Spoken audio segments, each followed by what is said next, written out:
I'm speaking with Juan de Garcia. He is an independent Google Ads specialist.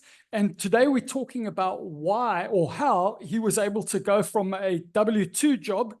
For those of you not in North America, a W-2 job is a kind of a salary day job. Is that right? Yep. To launching on his own. And the reason I was excited to speak with Juan about this is that I often get people asking me, how do you leave either working for an agency or working for a job that you don't like and then go out on your own as a Google Ads person? And I can't answer them because it's been 17 years since I had to find my first client. And I was lucky. I had a business partner who had a list of thousands of small business owners, and he did all the hard work finding the first client.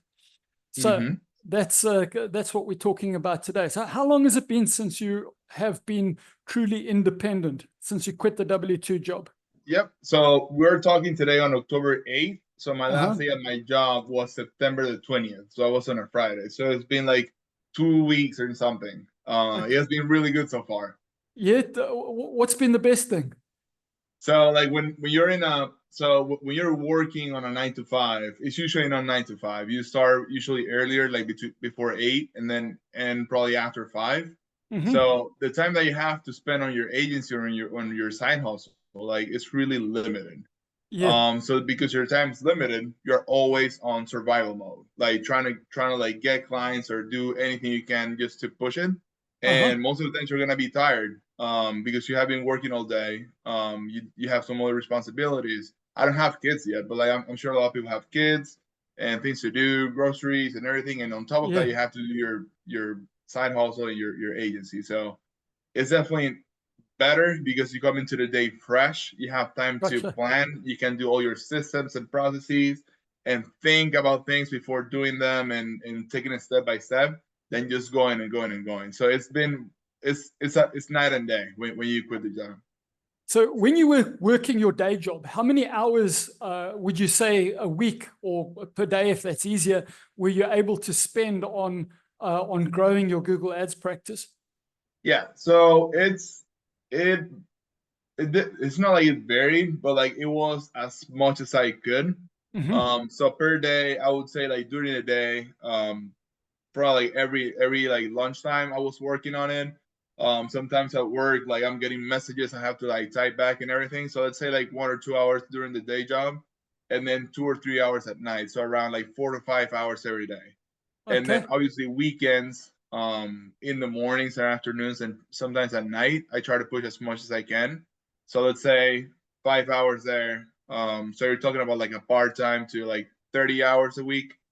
Okay, that's a lot more than I expected. So you're working a full-time job plus you're spending 20 to 30 hours a week on your side hustle, getting it ready. So you don't have any kids. Do you have a wife or girlfriend that you live with? Yep. So I have a wife. We have been happily married for almost 3 years. I'm 27 right now, but I do have a house. We have 2 cars, responsibilities, and everything. So that brings me to an interesting question. You say you've been happily married for 3 years. Does that mean that she's been okay with you working and starting up on your own? Yeah, so that's a very good question. So I've been fortunate to have a really supportive wife. She I mean, you heard what I was doing. Like I was sometimes working at 6. I woke up sometimes at 5, 6 a.m. Work before work, then work, and then after work. So when does that leave time for me and her? Sometimes there was no time. Sometimes there was no time for anything else. Sometimes she had to cook and she had to clean my dishes. Like that is very important to have when you're like building a business. Either you're by yourself or you have a very supportive partner. Like if you didn't have that, that would be very hard. Like I give everything to her. Like if it wasn't for her, I probably wouldn't be here like with my like outside from the job. So yeah, she really played like a key role there. You definitely need to have, like, if you're in a partnership, you definitely need to be both on the same page. Like, hey, things are gonna slightly change right now. They're gonna be painful for a little bit. Painful for a while for something better. Yeah, exactly. Painful for like 3-6 months to a year. But then you have to paint the picture of the future. Like it's gonna give us more time. When we have kids, we're gonna have more time to like see them and everything. So yeah. That that makes complete sense, and I think we stand on the shoulders of our wives. Yeah. Without them, it's a lot more difficult. So Yep. let's just go back in time for a bit over here. Okay. How long had you been wanting to quit your day job before you actually started doing something about it? Yep. So I guess going back, I'm 27, and when I was like very young, like my dad, he still owns the same company. He sells products to hospitals.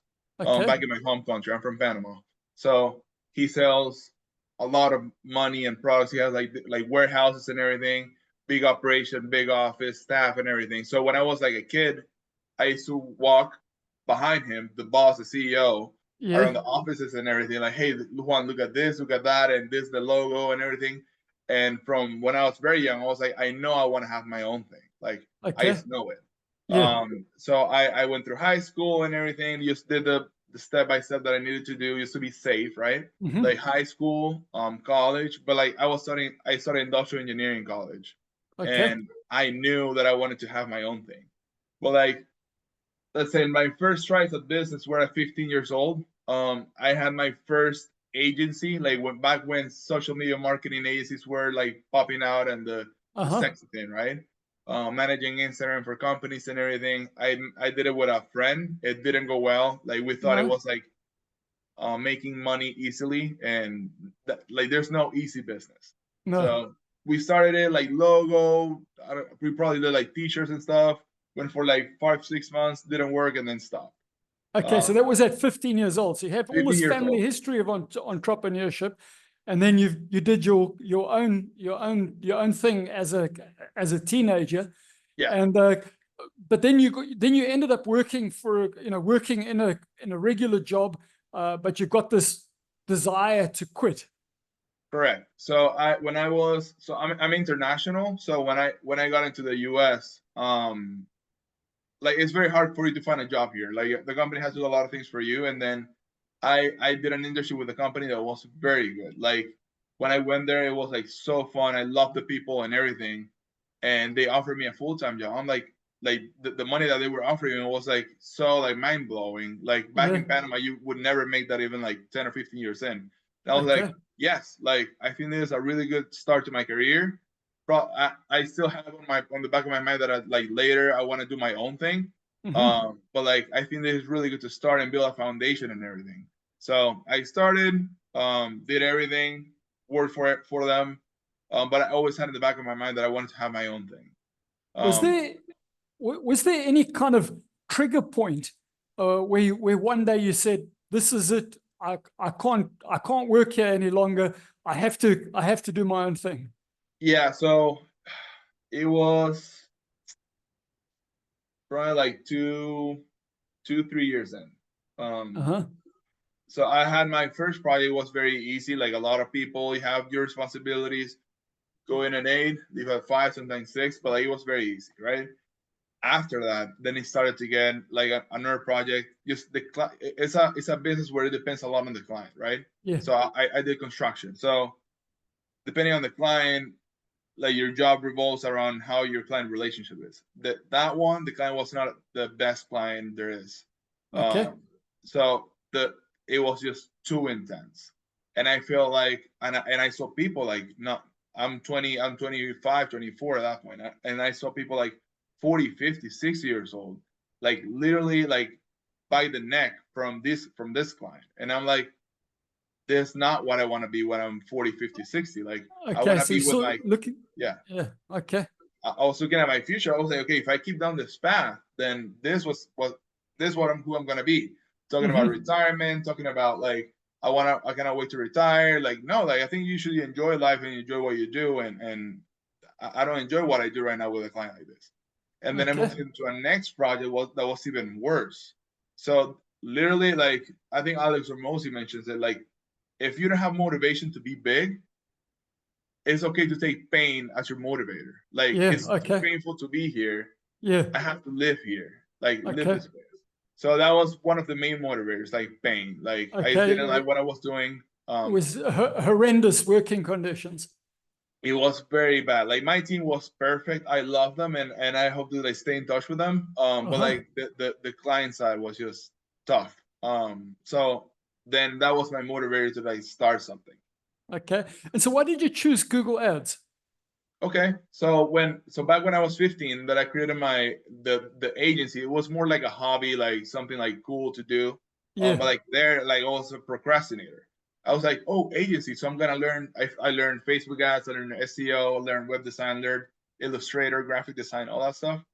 And Google Ads. Then I was looking at a lot of people that were making, a lot of people not just offering it, but Mm-hmm. also for them.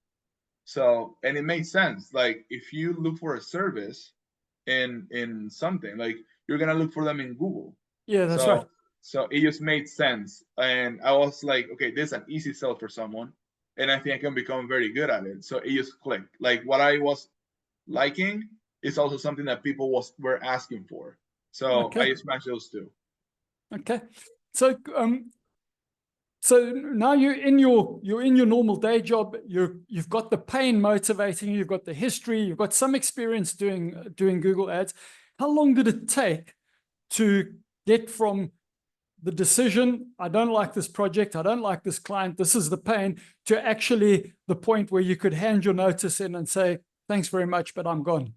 Yeah, and that was much longer than a lot of people take. Like some people say like 3 to 6 months.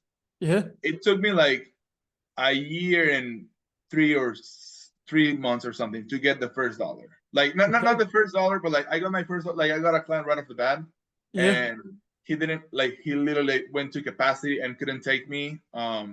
So like I performed too well for him, Yeah. Okay. and then I got like a testimonial for him, but like, that was it. But from there on, it was just a year full of trying and mistakes, and not mistake, but like Yeah. learning how to build a business. Not Google Ads, but like business building. And it was, but I like, if I did the things right, I think it should have taken from 3 to 6 months max, to Okay. start with. But as with all things, we have to we have to do things wrong first so that we can figure out what's right. Yeah. So did you have some kind of number in mind? I will be earning this much from my Google Ads business before I can, quit the day job. Yeah, so my main I mean, I would have loved, so I earn pretty good in my job, like six Yeah, figures. Like yeah, I was earning like pretty good money, and I was like, at the beginning, I'm like, okay, if I match the money that I'm making, hmm, I'll happily leave, and then just leave, right?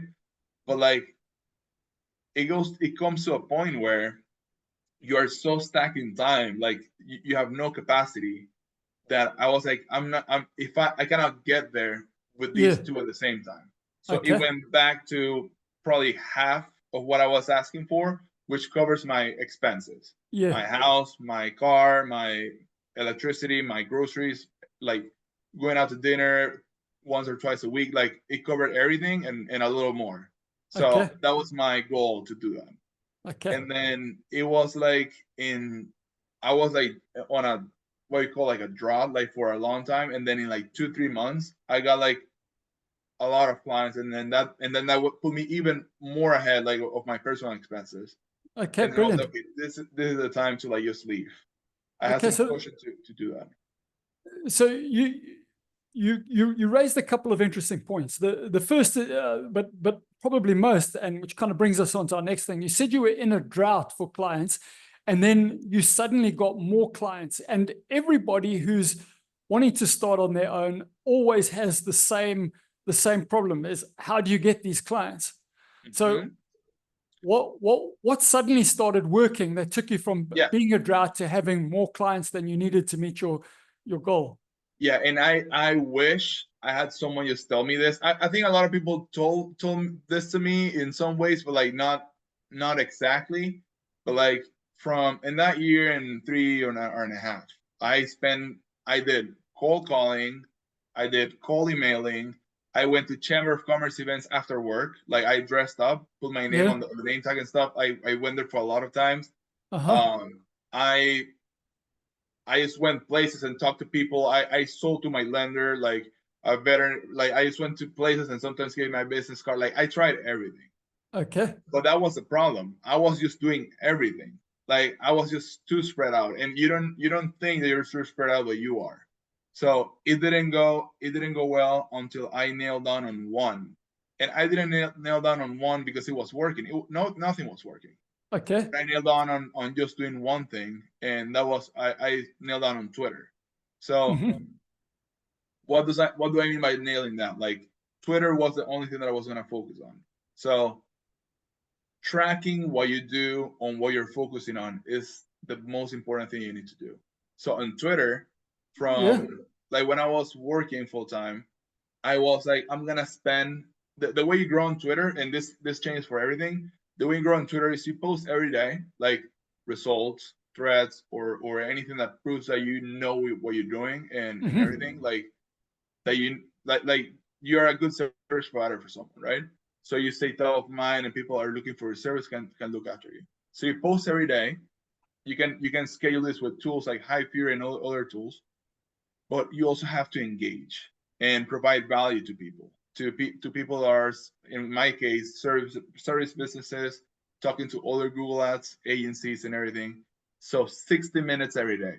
Start the clock 60 minutes, and then just engaging. The dinner's ready. Stop the clock, go eat dinner, come back, put the clock back on, and then 60 minutes every day.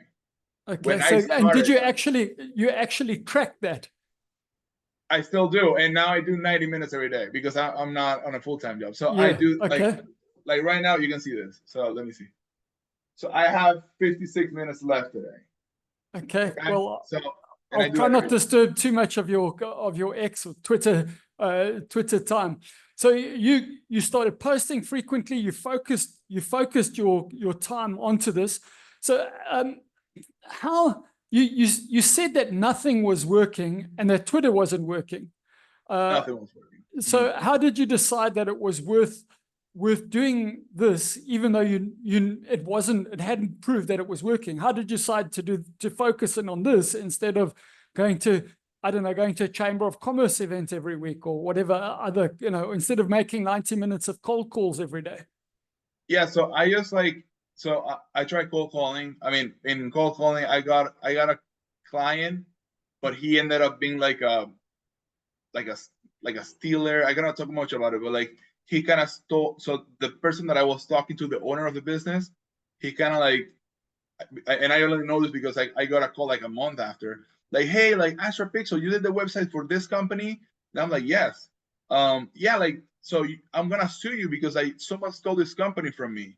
And I said the name of the person. He was like, yeah, that person stole this company from me. He's not the owner. I am the owner. And so that was cold calling. And I was like, okay, I'm not going to do this anymore. So, and then cold emailing, you spend like $300 every month to do it right. And it was not producing results. So I just cut that. And then on Twitter, I was getting some traction, some interest. I didn't close any client, but I was just getting some interest. What did that interest look like?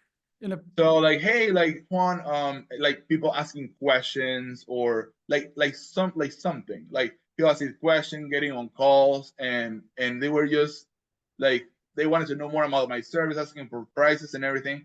And I'm like, and I was not doing it 60 minutes every day. I was just like randomly posting and stuff.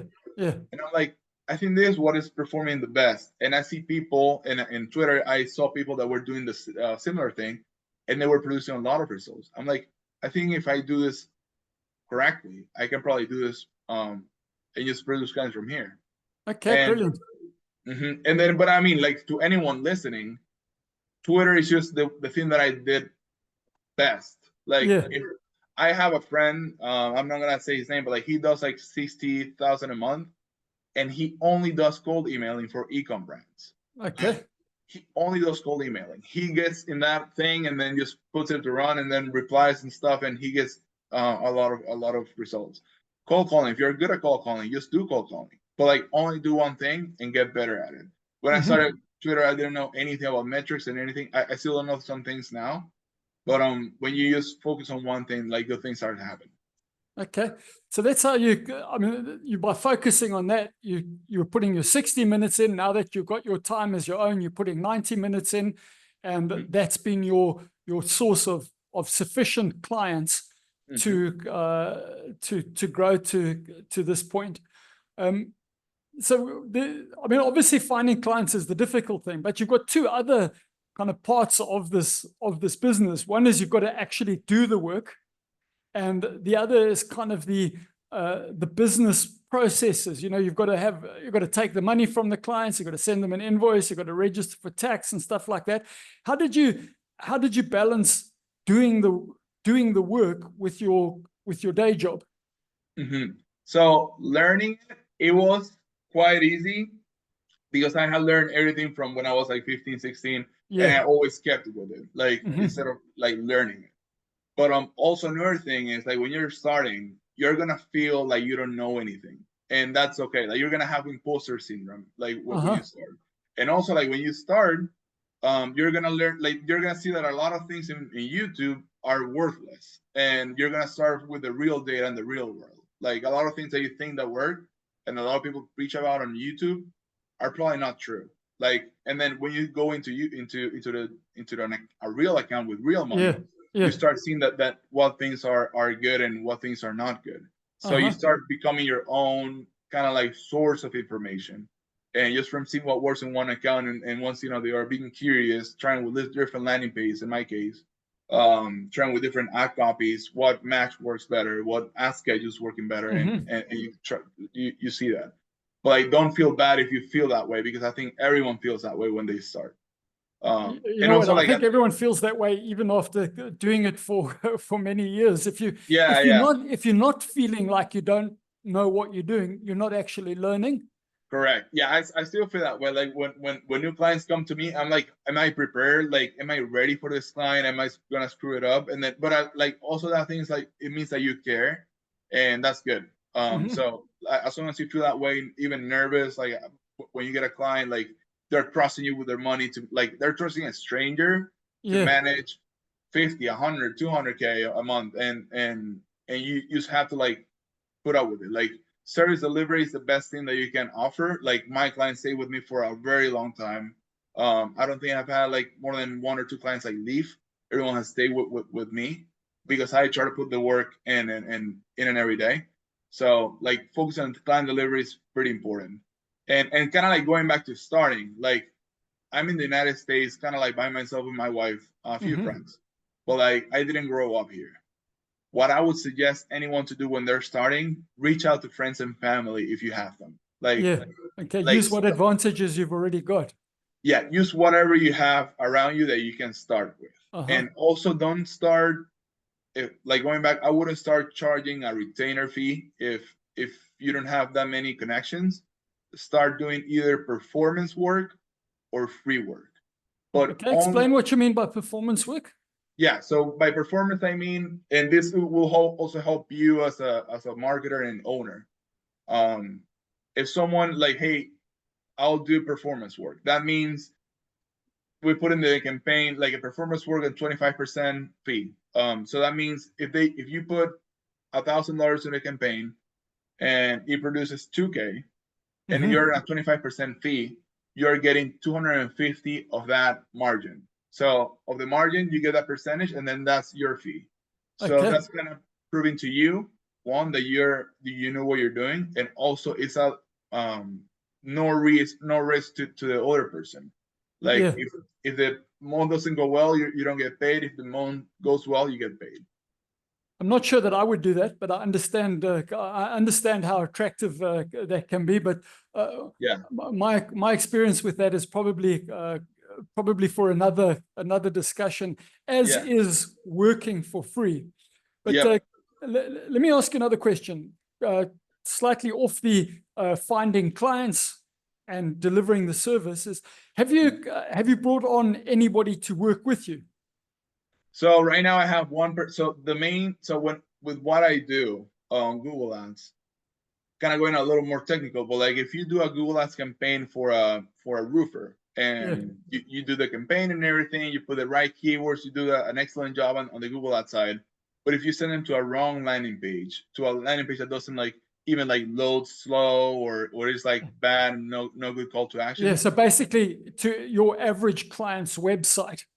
Correct. Yeah. So most of your clients, you can do a perfect job and it doesn't work because of their website, and they're gonna blame you because it's not working. Yeah. So what I have delegated is the landing page design side.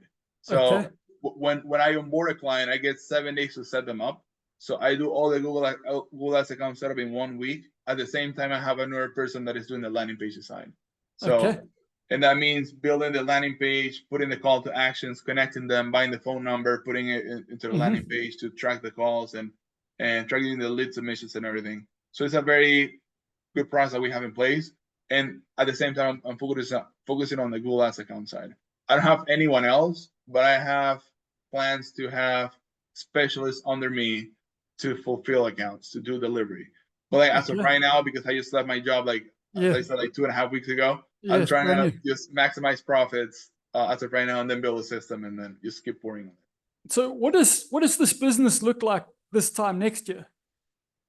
Okay, so this time next year, it definitely looks like a bigger team. My plan, and I hope that I can see this and see like, hey, did I make the right decision? Like this looks like it is. I'm planning on putting specialists and customer success specialists too. Like each account is run by 2 people. So you have the backend guy and you have the front end guy. And then I would have probably like 2 or 3 for 20 or 30 accounts. And then we have the customer success specialist in the front side. And then I just have it managing, like working by itself. I don't know if I will have like sales people by next year, but really my goal, I love Google Ads and I love what I do, but my goal is really to build an operation that runs by itself. Like getting the clients, from getting the clients to closing them, to onboarding them, to fulfilling them, to having communications with them, to run all that smoothly. I don't know if by next year it will be the case. Hopefully it is. But I want to make every step perfect before I put someone to do that step. Gotcha. And I think the landing page side, I have it done correctly, so that's why I'm putting someone there. And then the Google Ads side, I'm still learning from all the clients that I have, just to like do them correctly. And are you going to focus? I know you do Google Ads for service businesses as your primary thing. Are you going to be focusing on a particular industry, or is it general service businesses? So when I started, and most people hear about this, like the riches are in the niches. So like focusing on one niche is what people recommend. The thing is with Google Ads, I'm still only doing Google Ads. I don't do Facebook or SEO or anything else. So I only do Google Ads. And then the clients that I service, they see the value from me from servicing another client. Like when I do a cleaning client, the guy's like, hey, I do painting. It's very similar. Can you do it for me? And I can. Like, it's a very similar process. I just have to ask you a few questions. What services do you offer? Bing, bam, boom. And then I can get you set up in the similar way. It happens with all the services is a similar way. So I think I'm going to stay that way with Google Ads. So there's enough commonality between, so it doesn't really matter what you're doing, what kind of tool you got in your hand. If it's a painter, a cleaning company, I know you do some work with a law firm that we've worked on together. It's about the process of generating the lead through Google Ads and then executing on the service. Correct. Yeah, the clients are served in a very similar manner. If I went to like e-commerce, I would like, it would be terrible because it's a totally different operation. Different campaigns, different clients, different budgets, different tracking, different everything. So I wouldn't do that. If I were to expand, it would be on the same niche, service businesses, but I would offer something different. Because like I'm nowhere near that, but like if I were to try to go like to 100 or 200 or 300K like a month, there's no way that you can do that there's probably ways, but like, it's very hard to do it with only one service. It's easier to have, let's say, 50 clients with Google Ads, and let's say you're charging 50,000 a month, and then you offer, hey, what if I do also SEO for you? And then Yeah. you have another team here, and Okay. then boom, you double your revenue from overnight, and then kind of like that way. I But got you. I think I'll always stay with the service businesses. Okay, that makes sense. So you obviously expected some kinds of, some things about how this business would unfold. Was there anything that surprised you that was completely different to what you've expected so far? Different.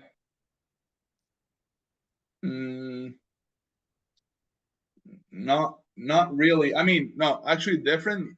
Yes. Like, I mean, and a perfect example is the client that we work with together. How, like, you think that people wouldn't pay for your service or go that big. There's like pretty big people that would pay you a lot for what you do. Yeah. There's companies that invest a lot into, in this case, Google Ads, but that can be email marketing, that can be a cold calling service, that can be a cold emailing service. There's people out there that are hungry for what you're offering. And yeah, like that's kind of like the most shocking side, like how services have so much money to invest into Google Ads and stuff. They have that budget.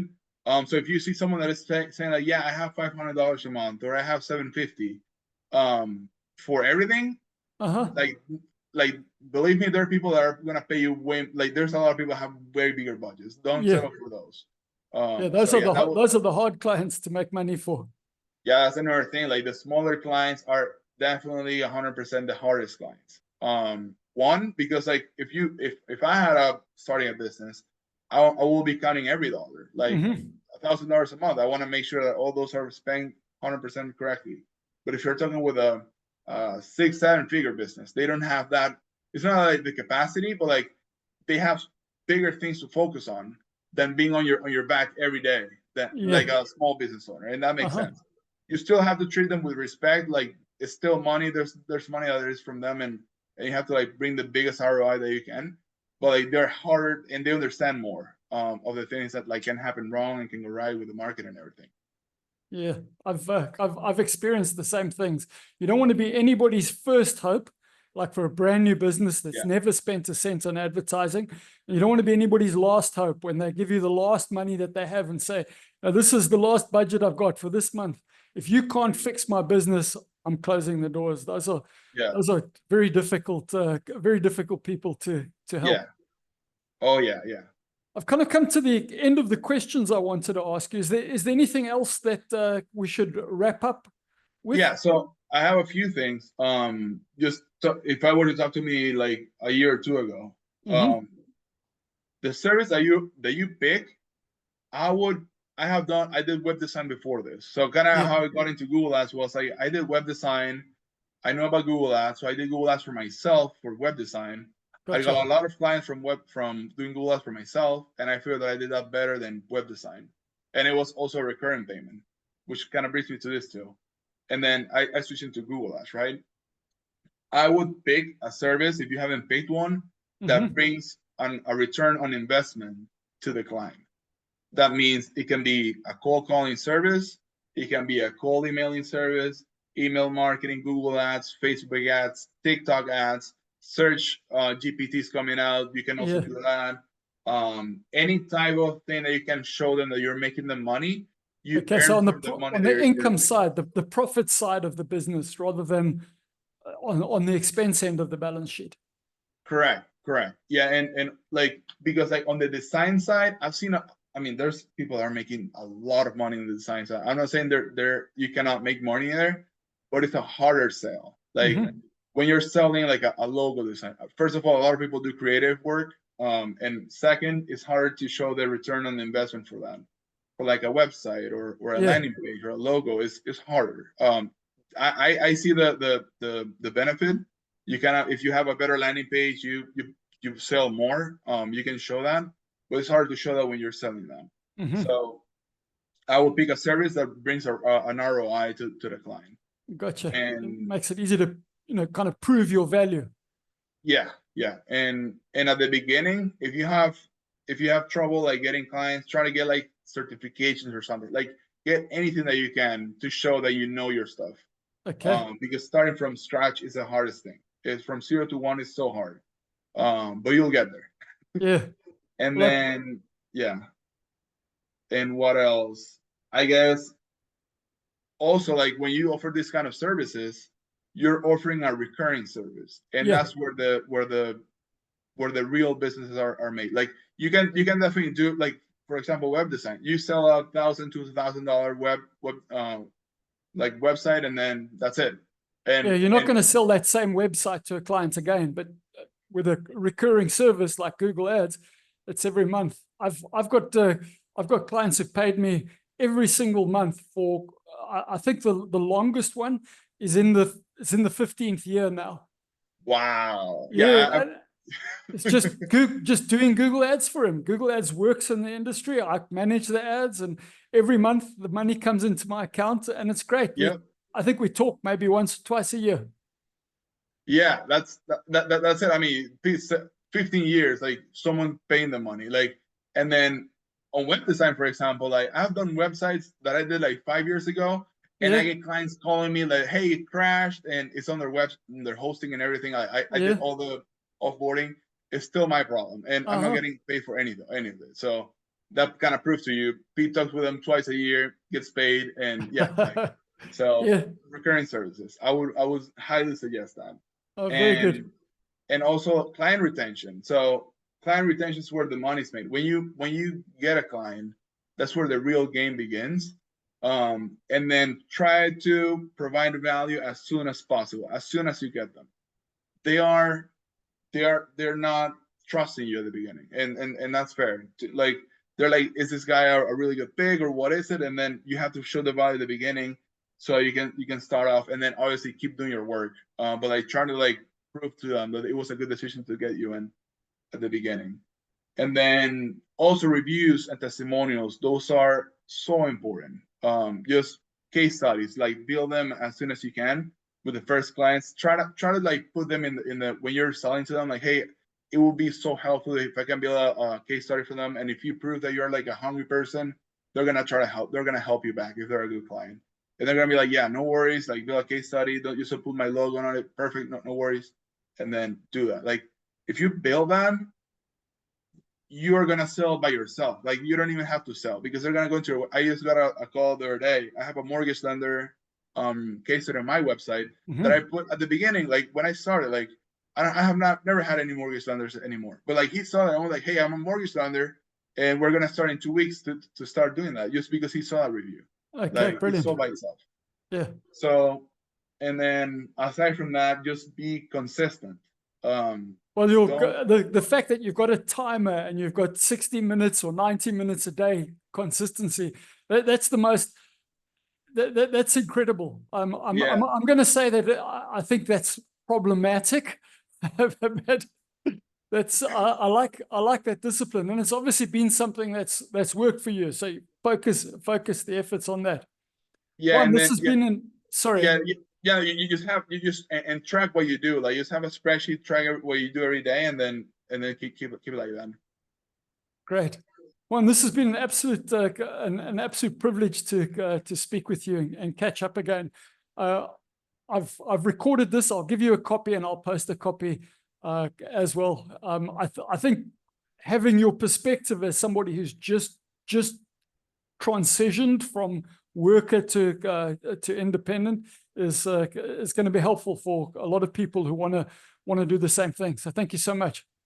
Thank you, Pete. Thank you for having me. Okay. Have a wonderful rest of the day. You too. Take it easy. Thanks then. Bye. Okay. Bye.